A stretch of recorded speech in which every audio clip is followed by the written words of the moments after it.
अगर रोजगार कहां से आएगा? मंदिर रोजगार थोड़े दे देगा।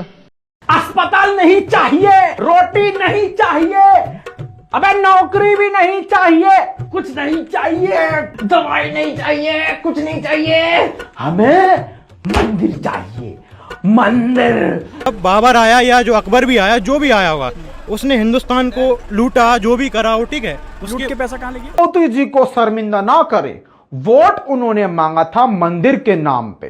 तुम तो कद्दू भी नहीं लड़ेगा अस्पताल के लिए। भारत की युवा पीढ़ी में दोस्तों एक शब्द गढ़ दिया गया कि मंदिर मस्जिद नहीं चाहिए, हमें चाहिए रोजगार। एक और शब्द गढ़ दिया गया कि हिंदू मुस्लिम मत करो, हिंदू मुस्लिम करने से क्या होगा, हमें रोजगार चाहिए। एक और शब्द गढ़ दिया गया कि मंदिर की जगह अस्पताल बनाओ, क्योंकि अस्पताल जरूरी है, मंदिर बनाना जरूरी नहीं है। एक और शब्द गढ़ दिया गया, इतनी महंगाई और बेरोजगारी में सरकार मंदिरों पे पैसा बहा रही है, क्या ये जरूरी है? तो आइए दोस्तों आज इसी मुद्दे पे बात करते हैं कि क्या मंदिरों से रोजगार मिलता है या नहीं मिलता है, रोजगार का मंदिरों से कितना लेना देना है, तथा रोजगार के लिए भारत सरकार ने क्या कदम उठाए हैं और आपने क्या कदम उठाए हैं, क्योंकि कुछ तो जिम्मेदारी आपकी भी बनती है। नमस्कार, मेरा नाम है शिवम और आप देखना शुरू कर चुके हैं भारत की बात।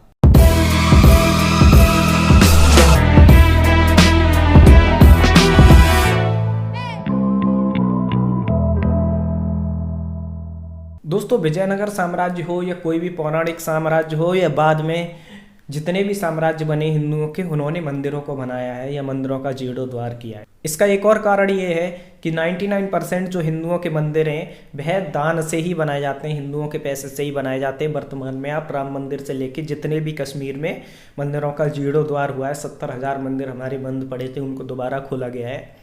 तो ये सारा जो हुआ है हिंदुओं के पैसे से ही होता है, ना कि सरकारी खजाने से। दूसरी चीज आपको बताना चाहूंगा कि भारत की जो वर्तमान जीडीपी है 7 से 8%, उसमें 2.03% का जो शेयर है, जो मार्केट शेयर है या ऐसे कहें जो सरकार की अर्निंग है, वो मंदिरों के दान से होती है। समझ रहे हैं आप? कई लाख करोड़ रुपया मंदिर सरकार को डोनेशन देते हैं या ऐसे कहें सरकार उनसे कमाती है। इस चीज को आप इस तरीके से भी समझ सकते हैं कि इसी पैसे से जो कई लाख करोड़ रुपया सरकार को मिलता है, उसी से अब्दुल का घर बनता है, उसी से अब्दुल के पैदा होने पे 5,000 रुपये मिलते हैं, उसी से सब्सिडी मिलती है और उसी पैसे से मौलवी को सैलरी भी मिलती है तथा बीपीएल कार्ड धारकों को भोजन भी मिलता है या ऐसे कहें चावल और गेहूं भी मिलता है। एक तथ्य और आपको यहाँ पे बताता चलूँ कि पुरी जगन्नाथ जो हिंदुओं का मंदिर है भगवान जगन्नाथ का, वहाँ पे विश्व की सबसे बड़ी खुली रसोई, ओपन रसोई चलती है, जो कि एक वर्ल्ड रिकॉर्ड है। इसी के साथ मैं आपको बताना चाहूँ कि हिंदू मंदिर जो हैं वो करोड़ों लोगों का पेट भरते आए हैं वर्षों से। रोज़ाना हजारों लोग फ्री में भोजन पाते हैं, चाहे वह पुरी जगन्नाथ मंदिर हो, साउथ के कई सारे मंदिर हों, मध्य प्रदेश के मंदिर हों, उत्तर प्रदेश के मंदिर हों, चाहे हरि बाबा बांधाम मंदिर जो है उसमें भी लोग फ्री में भोजन पाते हैं, जबकि वो कभी भी इस चीज़ का एडवर्टाइजमेंट नहीं करते कि हम कितने लोगों को दान दे रहे हैं या फ्री में भोजन करा रहे हैं। ये मुख्यतः पूर्ण रूप से शांति से चलता रहता है। इवन उत्तराखंड हरिद्वार में भी आप इसका नमूना देख सकते हैं। ये तो हो गया एक रीजन की मंदिरों से पेट भरता है या नहीं उसका। अब बात करते हैं अध्यात्म की। तो मंदिर में दान देना ना देना ये मेरी खुद की मर्जी है। मैं मंदिर में चाहे अपने घर का सारा दूध चढ़ा दूँ, चाहे मैं उन पैसों का फल लेके चढ़ा दूं। अरे भगवान मेरे माता पिता के समान है, उनसे मैंने कुछ मांगा, उन्होंने मुझे दिया, बदले में मैंने उनको जो दिया, चाहे वो एक सेब दिया या कुछ भी दिया या जल चढ़ाया या दूध चढ़ाया, ये मेरी आस्था है। तुम हमें कैसे बता सकते हो कि दूध गरीब को देना ठीक है या किसको देना ठीक है? रोजाना तो हम दूध बर्बाद करते नहीं, साल में एक बार दूध चढ़ाते हैं शिव जी पे, तो उससे तुमको समस्या है। दोस्तों, तलवार और चावल की बोरी पे कन्वर्ट हुए लोग, तलवार के सहारे सलवार उतारने वाले लोग हमें जब ज्ञान देते हैं हमारी आस्था पे, तो मेरे जैसे इंसान को ऐसे वीडियो बनाने पे मजबूर करते हैं। चलिए अब बात करते हैं बेरोजगारी की। अच्छा, उससे पहले एक चीज़ और आपको बताना चाहूँगा। हॉटस्टार पे द एम्पायर सीरीज आई थी, उसमें बताया है कि 1483 में बाबर पैदा हुआ, लगभग 1500 अभी से 500 साल पहले आया बाबर, और 500 साल में इतने उन्होंने 3 देश कब्जा लिया, अफगानिस्तान, पाकिस्तान, बांग्लादेश। अब लोग कहेंगे यार तुम अफगानिस्तान, पाकिस्तान, बांग्लादेश बीच में क्यों ले आए, उससे हमें क्या मतलब, भारत की बात करो। तो पहली बात तो ये भारत की बात कर रहा हूँ मैं, और ये भी मूर्ख हो, 50 साल पहले जाओगे ना तो भारत का हिस्सा थे। सन 71 में बना है बांग्लादेश और ये भारत ही है। और वहाँ पे बेरोजगारी का क्या आलम है ये मुझे बताने की ज़रूरत नहीं है। 10-10 साल की बच्चियों को आज की डेट में बेचा जा रहा है, घर का पेट भरने के लिए। द क्विंटो बायर वाले पत्रकार अक्सर पूछते हैं कि बाबर यहाँ पे आया तो कहाँ गया, यहीं पे मर गया, यहीं पे विकास किया। उन्होंने मुख्यतः 3 बिल्डिंगें बनाई हैं, कुतुब मीनार, लाल किला और ताजमहल। इसके अलावा मुझे नहीं लगता कि कोई ढंग की बिल्डिंग उन्होंने बनाई है।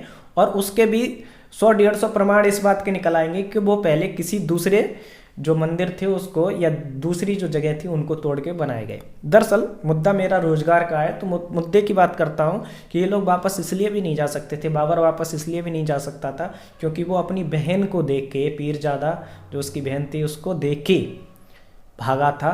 तो वहाँ पे सैवानी खान राज कर रहा था और बाबर अगर वापस जाता तो उसको मार दिया जाता। तो इसीलिए वो बाबर या कोई भी मुगल वापस नहीं जा सकता था क्योंकि वहाँ पे उनकी चल ही नहीं सकती थी।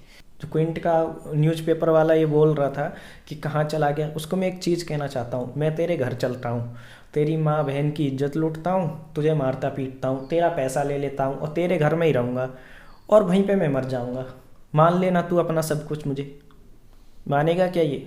नहीं मानेंगे क्योंकि ये दोगले लोग हैं, हकीकत से अनजान लोग। ये जो नौकरी का कंपटीशन बढ़ा हुआ है ना, ये इसलिए है क्योंकि हम दो हमारे 100 और सबको रोज़गार दो।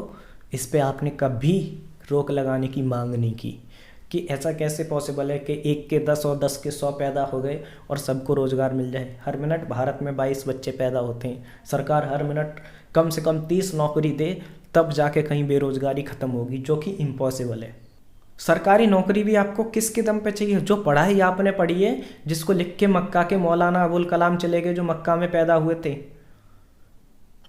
जिन्होंने कभी इंटर पास आउट नहीं किया, जिन्होंने 10th पास आउट नहीं किया, उनके लिखी हुई पढ़ाई को पढ़ के आप सोचते हो कि आप इतने स्किलफुल हो गए कि आपको नौकरी मिल जाए।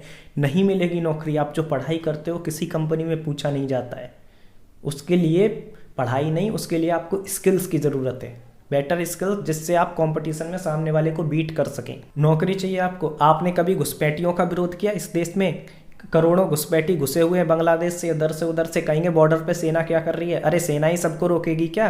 रिश्तेदार बना के लोग घर में घुस के बैठे हैं। अभी 7000 फर्जी आधार कार्ड पकड़े गए हैं हैदराबाद में। कभी आपने घुसपैठियों का विरोध किया कि हमारी नौकरी सिर्फ हमारे लिए? बाला साहब ठाकरे बोलते थे कि महाराष्ट्र के लोगों के लिए पहले नौकरी है, उसके बाद बाहर के लोगों के लिए। मैं उनकी बात से सहमत हूँ। हालांकि मैं मुंबई में जॉब करता हूँ, मुझे भी नौकरी मिली ना, कोई दिक्कत नहीं है मुझे यहाँ पे। मैं आपको एक चीज़ समझाना चाहता हूँ।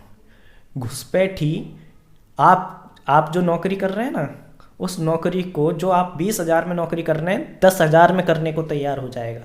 और जो भी मालिक होता है ना, वो चाहता है उसको कम पैसे में ज़्यादा काम मिले, तो वो नौकरी घुसपैठी फर्जी आधार कार्ड दिखा के करेगा, आपकी नौकरी खा जाएगा और आप झुंझुना हिलाते रह जाओ कि मेरे पास नौकरी नहीं है। कोई कानून है भारत में कि भारत की नौकरी भारतवासियों के लिए है, बाहर से आए घुसपैठियों के लिए नहीं, बाहर से आए हुए यहाँ पे टट्टुओं के लिए नहीं। आपने कभी विरोध किया?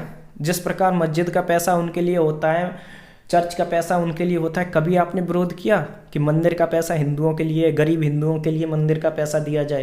कभी आपने विरोध किया इस चीज़ का कि हमारा पैसा सिर्फ हमारे लिए है? कभी आपने इस चीज़ का विरोध किया कि धार्मिक पढ़ाई करके हम भी IAS PCS बन सकें, नहीं तो दूसरे क्यों बन रहे हैं? उनके स्कूलों में उनके गरीब बच्चों को फ्री में पढ़ाया जाता है और मौलानाओं को सरकार सैलरी भी देती है। आपके बच्चों को फ्री में कौन पढ़ाता है? आपकी गाड़ी कमाई लग जाती है, आधी जिंदगी निकल जाती है मिडिल क्लास फैमिली की, स्कूल की फीस और कॉलेजों की फीस देते देते, तब जाके वो अपने बच्चे को पढ़ा पाता है। आसान काम है? आप ये काम तो कर लोगे, लेकिन आप कभी ये आवाज़ नहीं उठाओगे कि आपके मंदिरों का जो दान जा रहा है उससे आपके स्कूल की हिंदुओं के बच्चों की फीस माफ़ होनी चाहिए, उससे हिंदुओं के बच्चों का हिंदुओं के लिए उद्धार में वो पैसा लगना चाहिए। आप कभी ये मांग नहीं करते क्योंकि आप गुलाम मानसिकता के शिकार हैं। कड़े शब्दों के लिए माफ़ी चाहता हूँ, लेकिन हैं, ये सच है, ऐसा ही है। आपने कभी विरोध किया कि ये देश समान संविधान से चलेगा, समान विधान से चलेगा? आप नहीं करते। अगर ये देश समान विधान से चलता है तो आप एक चीज़ बताओ, 3 शादी किए हुए जज दहेज प्रथा पे तुमको जेल में डाल देता है कि तुमने एक शादी क्यों की, उसमें दहेज कैसे मांगा, और खुद 3 शादी करके बैठा है। सत्यमेव जयते में आमिर खान खुद कितनी शादियां करके बैठा है और आपके दहेज प्रथा पे आके बैठ के ज्ञान देता है और आप तालियां बजाते हो, वाह वाह वाह करते हो। राहुल गांधी हिंदुत्व को, हिंदूवाद को इस देश से 10,000 हिंदुओं के सामने मिटाने की बात करता है और आप बैठ के तालियां बजाते हो। अब कितने सारे लोग मुझे भक्त बोलेंगे, लेकिन तुम कितने भोले हो। तुम ये सोचो, तुम्हारे लिए कोई आयोग है इस देश में? कोई हिंदू आयोग है? नहीं है। अल्पसंख्यक आयोग है, और जबकि अल्पसंख्यक की परिभाषा तक तय नहीं है कि अल्पसंख्यक है कौन। जिन राज्यों में हिंदू अल्पसंख्यक है वहाँ भी वो बहुसंख्यक है, क्योंकि देश में ज़्यादा है। आपके लिए एक आयोग तक नहीं है, आपके लिए कोई वक्फ बोर्ड जैसी समिति नहीं है जो आपकी नौकरी का ख्याल रखे, आपकी बेरोजगारी का ख्याल रखे। अरे आपकी इस देश में सुनता कौन है? आपके बच्चे के दिमाग में बचपन से लेके बड़े होने तक जिस एज का मैं हूँ, ये डाला जाता है हर पढ़ाई में कि मुग़ल महान थे, जो 1500 में आए, 1600 में आए, वो महान हो गए। करोड़ों वर्षों से ये देश है, उसके कौन कौन राजा रहे, महाभारत के बाद किसने राज किया इस देश पे, वो आपको नहीं पढ़ाया जाता, तो कोई प्रॉब्लम नहीं है। आपकी नौकरी की पैरवी करता कौन है इस देश में? कौन सा बोर्ड है? सरकार के बाद सबसे ज़्यादा ज़मीन उनके वक्फ बोर्ड के पास है। अभी फ़िलहाल में उन्होंने, सोचिए, द्वारिका जो भगवान कृष्ण की पवित्र नगरी है, उस पर कब्जा करने के लिए मुकदमा डाला, उसके 1-2 टापू पे, और साथ में भी लाल किला वापस चाहिए। वो बात दूसरी है कि आप इनसे जजिया कर वापस मांग लोगे तो रोते पीटते हुए नजर आएंगे, लेकिन उनको लाल किला अपना वापस चाहिए। रही बात मंदिरों से रोजगार मिलता है कि नहीं, तो आपको एक चीज़ बता दूं, जीडीपी का तो हिस्सा मैंने बता ही दिया कि मंदिरों का कितना हिस्सेदारी है जीडीपी में भारत की। जब कोई मंदिर बनता है ना, तो वहाँ पे रोड बनते हैं, होटल बनते हैं, नई दुकानें खुलती हैं, वहाँ पे एयरपोर्ट बनते हैं, वहाँ उस नगरी की दिशा और दशा दोनों बदल जाती है। तो कौन कहता है कि मंदिरों से रोजगार नहीं मिलता? आपको पता नहीं, महाराणा कुंभा ने 32 राजमहल और मंदिर बनवाए थे। कुंभलगढ़, जो कि चीन की दीवार के बाद सबसे बड़ा विश्व का निर्माण है, उसको आपसे छुपा दिया गया। आपको बस कुतुब मीनार, ताजमहल, लाल किला पता है, और इन सभी का भारत की नौकरी में बहुत बड़ा हाथ है। और आप जब तक इस देश को अपना नहीं मानोगे, आप नहीं अपनाओगे, जब तक आप ये नहीं सोचोगे कि देशभक्ति आपकी किस में है, तब तक आपको नौकरी नहीं मिलेगी। नौकरी तभी मिलेगी जब देशभक्ति है। फिलहाल वीडियो में दोस्तों इतना ही। वीडियो को शेयर ज़रूर करना, फेसबुक पे देख रहे हैं तो फॉलो कर लेना, और यूट्यूब पे देख रहे हैं तो सब्सक्राइब करके बेल आइकन दबा देना। धन्यवाद। जय श्री राम।